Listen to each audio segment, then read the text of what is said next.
Good day, students. In this clip, we're going to be going over limits involving infinity, and this is part 2 of the 3-part installment. So let's go ahead and take a look at the instructions for questions 1 and 2. So we have to use one-sided limits to verify the following statements and then support our results graphically.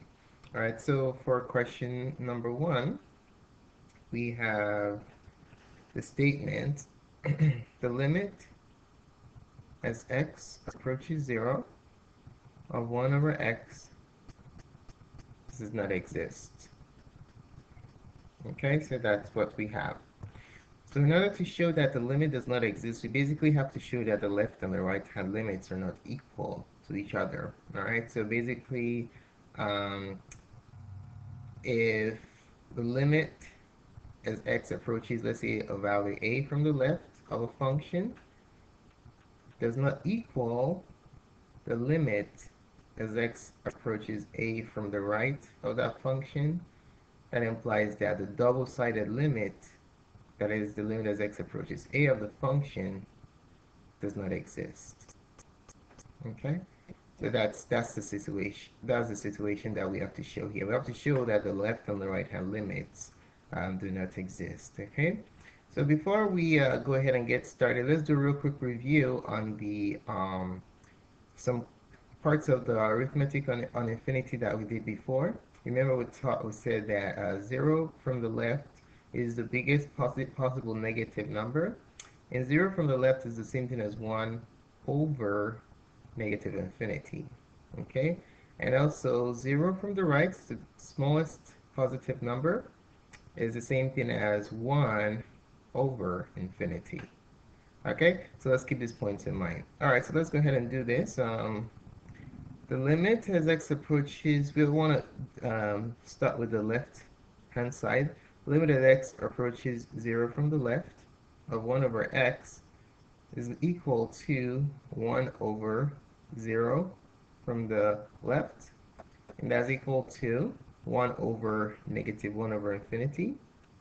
If I multiply the numerator by the reciprocal of the denominator, it will be 1 times negative infinity over 1, which equals negative infinity. Okay, so the left-hand limit is negative infinity. Now, how about the right-hand limits? The limit as x approaches 0 from the right of 1 over x is equal to 1 over 0 from the right, which equals 1 over infinity, because that's what 0 from the right is. And if you multiply the numerator by the reciprocal of the denominator, you can end up with infinity. Okay? We can clearly see here that these two limits are different. This is going to negative infinity, this is going to positive infinity. So what conclusion can we draw here? Since the limit as x approaches 0 from the left of 1 over x is not equal to the limit as x approaches 0 from the right of the function 1 over x, that implies that the limit as x approaches 0 from both sides does not exist. Okay, so there you have it. All right, so graphically, how can we support our conclusion?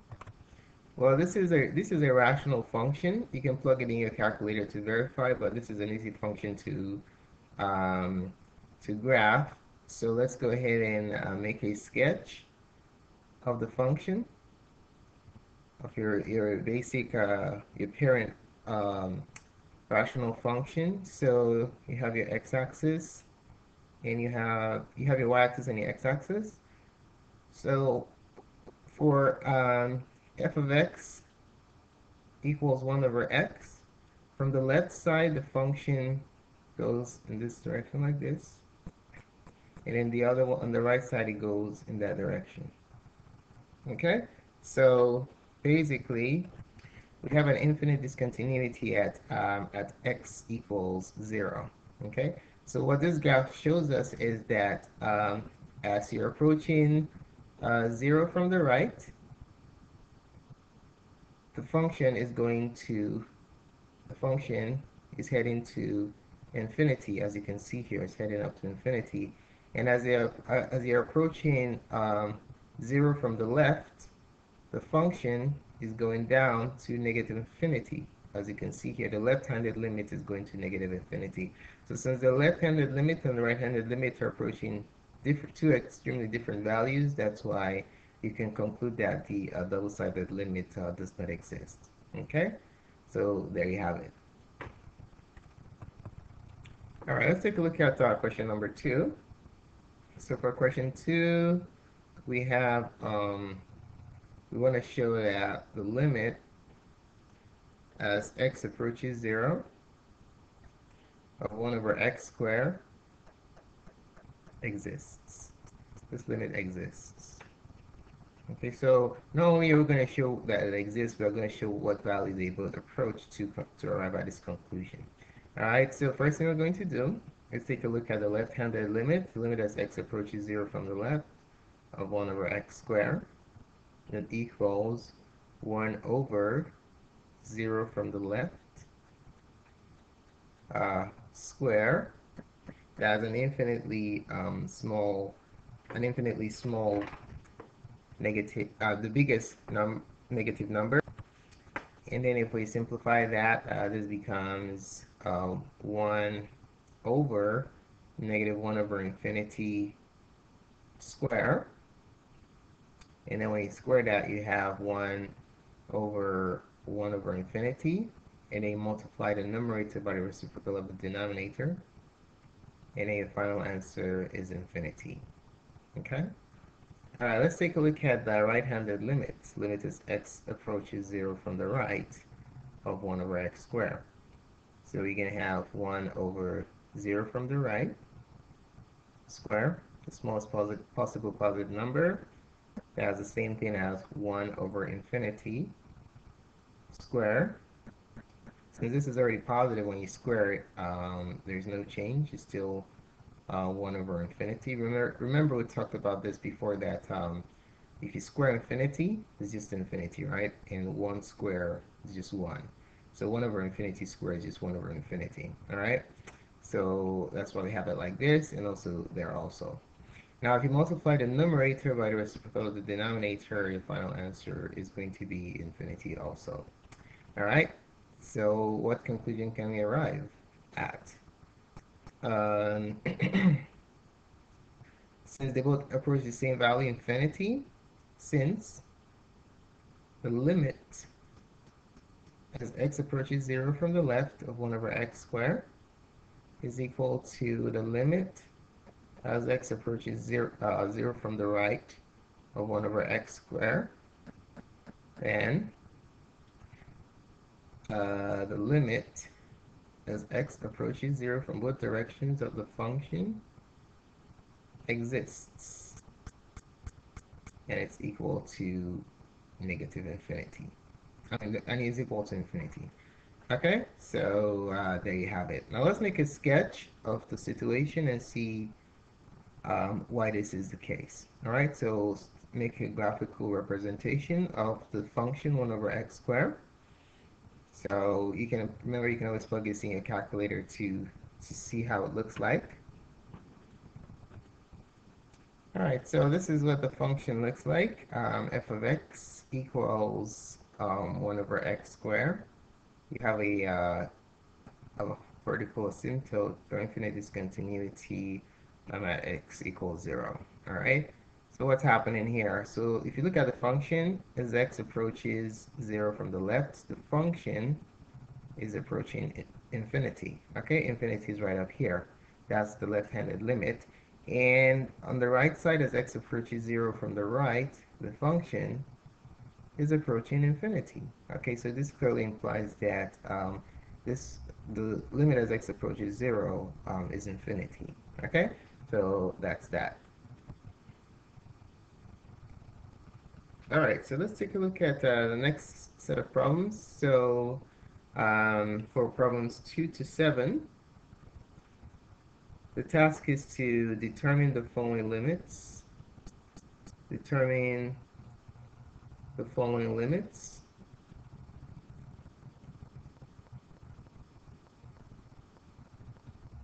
algebraically. Okay. If you want to support your answers with a graphing calculator, you can do that, but I'm just going to focus on the algebraic component. All right. Okay, this is actually problems 3 to 7. Problems 3 to 7. All right, so let's go ahead and take a look at question number 3.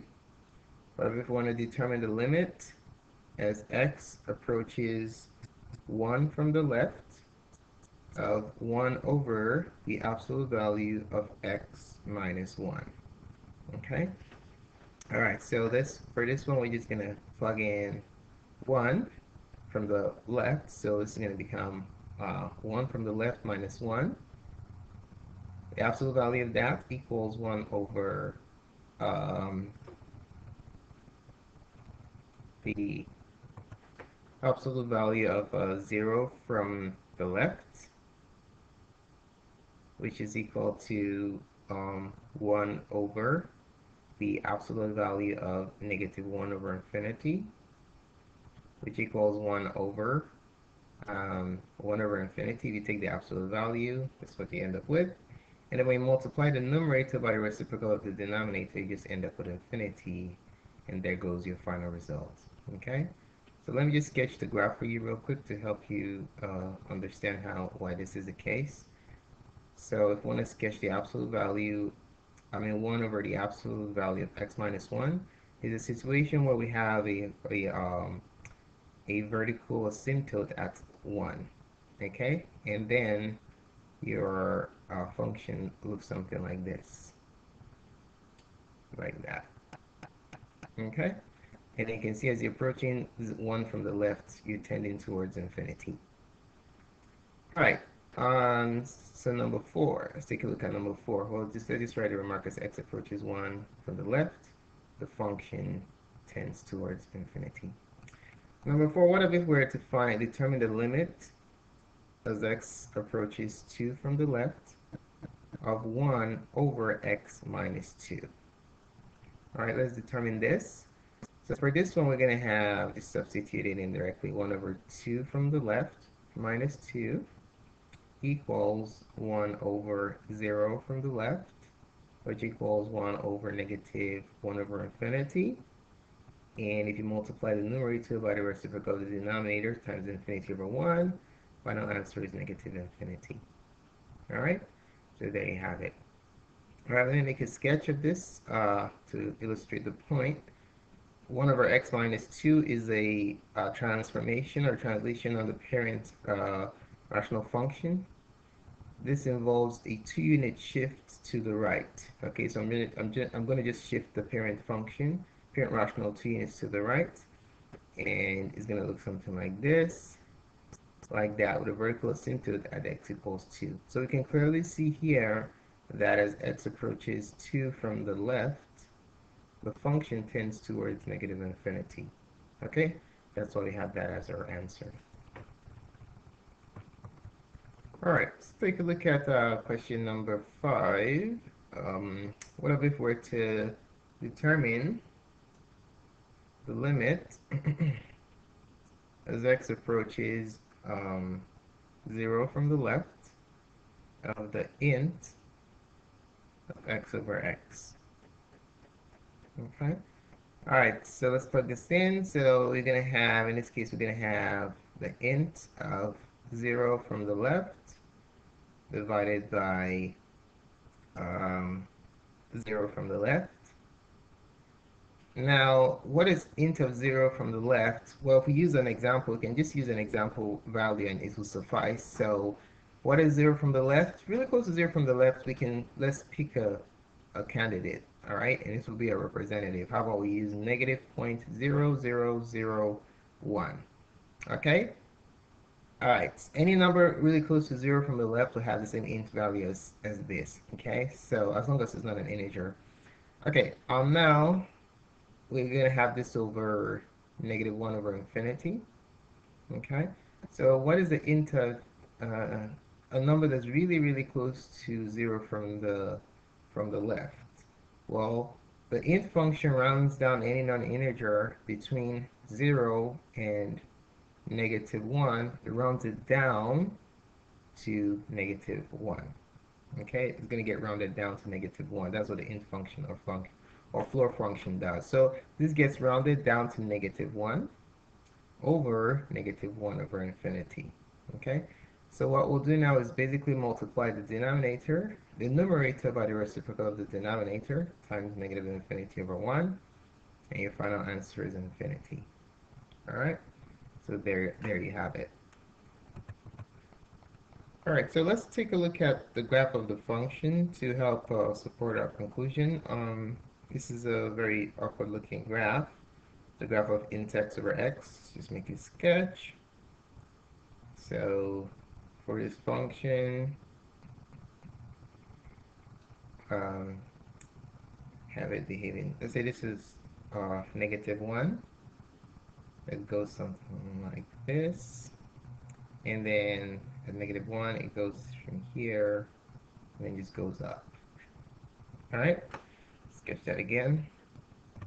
Let me scale it differently so that it's easy to see exactly what's going on. So let's say that's -1, and then that's -2. So from here to here, it zooms up like this. Stops right there, and then from here, it goes from here all the way to infinity. Okay, and then at negative so this is -1, and then this is 1. At 1, it just basically stays all the way on this line right here. Have an open circle, so it sits right on the x-axis. Okay, so you have it looking like that. You have it closed up here, then you have it closed up here, and then you basically have an asymptotic right there. All right, so this is basically what the graph of f of x equals int x over x looks like. This weird pattern just keeps continuing on and on like that. Anyway, so you can clearly see that as x is approaching 0 from the left, what's the function? Where's the function tending towards? As x is approaching 0 from the left, the function is tending towards infinity. Okay, you see how it goes up. You have a vertical asymptote right here. Okay. All right, so there you have it. Now let's take a look at question number 6. Question 6 is related to this function, but we're going to be approaching the same value from a different direction. Okay, how about we take the limit as x approaches 0 from the right this time of int x over x. Okay, over x. All right, so you can clearly see in this function right here, let me just highlight it. This is where the function is on the left side, right there. It's sitting right on the x-axis. So as x approaches 0 from the right, you can clearly see that the function just tends towards 0. Okay, so let's verify that answer algebraically. So we have the int of 0 from the right, of 0 from the right. Now, 0 from the right, let's represent it with a number because all the values close to 0 from the right have the same int output. Okay, so how about we use 0.0001, okay, over 0 from the right can be written as 1 over infinity. Int of 0.0001, the int rounds it down to 0. Okay, so you have 0 over 1 over infinity. And then if you multiply the numerator by the reciprocal of the denominator, your final answer is going to be 0. And this graph clearly illustrates that fact, or this point, because as x approaches 0 from the right, the function approaches 0 also. Okay? So there you have it. So how about we take a look at some asymptotic trig functions and see how we can evaluate one-sided limits as we approach their infinite discontinuities. Okay, let's take a look at problem 7. What if we wanted to find the limit as x approaches pi over 2 from the left of secant x. Okay. All right. Let's make this simple. How about we express this as one of the parent trig functions, namely the sine or the cosine. What if we express this as a limit as x approaches pi over 2 from the left, sorry, of 1 over cosine x, because we know that uh, cosine is a reciprocal of secant, and this is easier to evaluate. Okay. Now, let's evaluate this. So this becomes 1 over cosine of pi over 2 from the left. Okay? So the question is, as cosine approaches pi over 2 from the left, is it approaching from the, we know that cosine, first of all, we know that cosine pi over 2 is 0, right? So cosine, let me put it over here, cosine pi over 2 is 0. So if you're approaching pi over 2 from the left, are you approaching from the positive direction or the negative direction? That's the question. So in order to answer this, all we just have to do is make a sketch of what the cosine function looks like, right? So let me sketch the cosine function, and then we can see what direction it's approaching 0 from. Is it approaching 0 from the positive direction, or is it approaching 0 from the negative direction as the function approaches pi over 2, as x, sorry, approaches pi over 2. So let's say this is pi over 2 right here.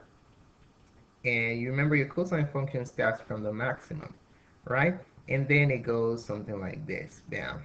So what does this tell us? It tells us that as x approaches pi over 2, it says x approaches x is approaching pi over 2 from the right. Okay, the cosine of that value is approaching 0. Cosine of that, I'm sorry, from the left, we're approaching pi over 2 from the left. So as you're approaching pi over 2 from the left, say that again.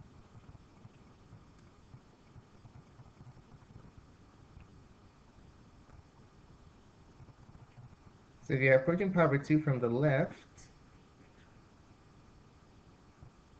this thing isn't working. All right, so as cosine is approaching, as x is approaching pi over 2 from the left direction, the cosine function is approaching 0 from the positive direction, okay? Because if you're above, you're approaching, if you're going down in this direction, you're approaching 0 from the positive direction. And then if you're going from here, you're approaching 0 from the negative direction. So since cosine function is above the x-axis to the left, it's going to start approaching 0 from the positive direction. Okay, so this tells me that cosine of pi over 0 from the left is going to be a very, very small positive number, infinitely small from the left. Okay, so if I apply that here, this is going to become 1 over cosine of pi over 0 from the left is a very, very small positive number because you're approaching 0 from above, so it's going to be like that. Okay, 1 over 0 from the positive direction. If we're going from the right, then this will be negative, okay? So this becomes 1 over infinity. If you multiply the numerator by the reciprocal of the denominator, you end up with infinity, and there goes your final result. All right, what if we wanted to do this using the graph of the secant function? The graph of the secant function, remember, anywhere cosine hits 0, the secant function has a vertical asymptote, okay? So let's say this is pi over 2 pi. Let's just sketch the cosine function using dotted line. So there goes your cosine function, looking something like that. All right, so this is pi over 2 right here. Since cosine is 0 at pi over 2, we have a vertical asymptote. All right. So what does the secant function look like? Secant function is basically like a reflection of each piece. So the secant function goes like this, like that, and then downstairs it goes like that. All right, so this is a graph of secant x. So what does this tell us, though? If this is pi over 2 right here. Well, this graph tells us that as x approaches pi over 2 from the left-hand side, the function tends towards infinity. Okay, so you see the connection here? This is just using purely the secant function. You see it tends towards infinity from the left, and it tends towards negative infinity from the right. Remember, up here is infinity, and down here is negative infinity. So we can see why our result is in fact correct. All right, let's take a look at the last example, another asymptotic trig function. Question number 8. What if we wanted to find the limit as x approaches pi from the left of cosecant x? What if we wanted to find this? Well, let's, how about we use sine to figure this out? Because I know sine is a reciprocal of cosecant, so what if we write this as a limit as x approaches pi from the left of 1 over sine x? Okay? So this becomes, let's see, 1 over sine of pi from the left. So what is sine of pi from the left? If you're getting if x is getting really close to pi from the left, what value is sine approaching? Is it, we know sine pi is 0, right? But is it approaching from the top, or is it approaching from the bottom? To answer that question, let's make a sketch of the graph again. Take a look at the graph of sine x and see what happens as you approach pi over 2 from the right. Okay, so let's see. The sine starts from 0. It peaks out at pi over 2, and then comes right back to the center, or 0, at pi. Okay. All right, so let's go ahead and graph that. Let's make it a little bit longer. All right, so your sine starts from the center. Let's say it goes like this, goes up there, max, and then comes right back to pi over pi right there. Okay, so what's going on is the question. As x is approaching pi over 2, see, as x is approaching pi over 2, actually pi is what we're doing here. As x is approaching pi from the left hand side. So as x is approaching pi from the left, okay, from this direction. What is sine x approaching? Sine x is approaching 0 from the right, because it's coming from above, and we know above the x-axis we have a very small positive value of y. Okay, so as x is approaching pi, this is pi right here. So as x approaches pi from the left, the function sine x is approaching 0 from the right, is approaching 0 from the positive direction. Okay, is approaching 0 from a positive direction. And if it were coming from the right, then sine will be approaching 0 from the negative direction. Okay, so what does this tell us? Well, it tells us that 1 over sine pi from the left direction is 1 over a very small positive number, because sine is approaching 0 from the positive direction. Okay, so this can be written as 1 over infinity, and then multiply the numerator by the reciprocal of the denominator, and your final answer is going to be infinity. Okay. All right, let's illustrate this this result using the graph of the cosecant function. All right, and to confirm our answer. So let's go ahead and sketch your parent cosecant function. Whenever the sine function intersects the x-axis, we know we have a vertical asymptote at that point. Okay, so let's see, this is the max, and that's the min. Let's see, that's pi over 2, pi, 3 pi over 2. Okay, so this is pi right here. All right, so your sine starts from the center, goes to the max, back to the center, goes to the min, and just oscillates in that pattern forever. Okay, so let's sketch our sine using the dotted line, because that's not what we're looking for. So that. Okay, and then you notice that we have a vertical asymptote on pi, because that's where sine is 0 and that means that cosecant is going to have a 0 in its denominator, which makes it undefined at that value. Okay, so if you want to graph the cosecant function, we just basically reflect the pieces of the sine function like we did with the cosine, right? So your cosecant function goes like this, and then it goes like that, and then this piece goes like that.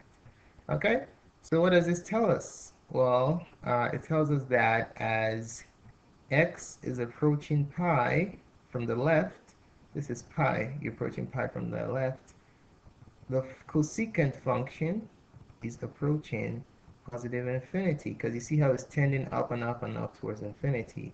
So that shows that our answer is in fact correct. Okay, so there you have it.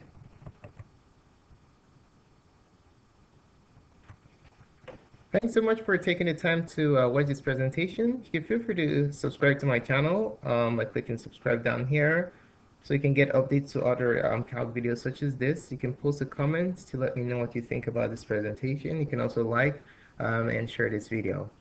More clips can be found on mytheserve.com/calculus, so just scan this QR code for direct access. Thanks again for watching and have a wonderful day.